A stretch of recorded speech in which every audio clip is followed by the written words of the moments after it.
around which rotates your entire future is the circle you're in. If you need to change it, change it. If you need to slowly work on it, work on it.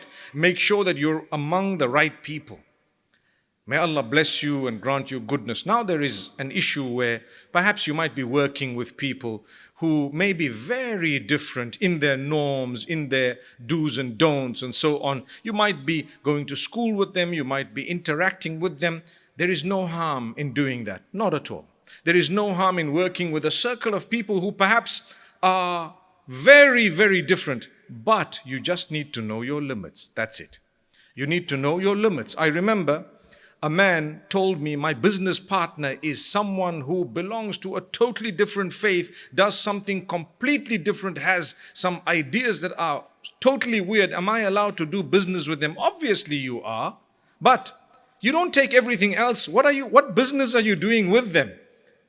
Keep it at that. You don't have to embrace them to the degree that they start creating doubts within you of your own faith, for example, or they begin to make you slide towards bad habits that you've either never had or you've worked yourself out of.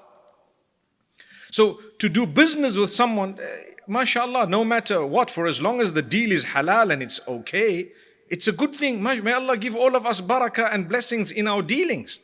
But not to know the limits, that's the problem. You need to know where to draw the line.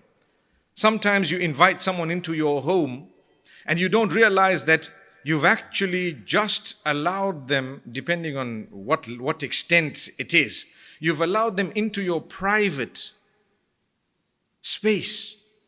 And if that's the case, they may begin to affect everything and everyone in there.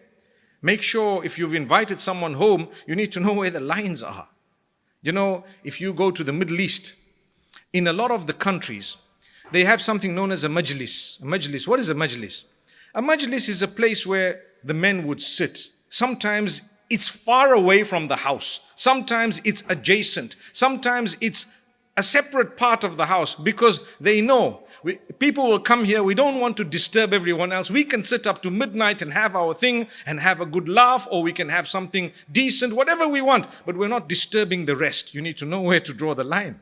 So it's good to learn from the culture because it's something positive. Not everyone would be wealthy enough to do that. Not every country can you do that, but you need to know.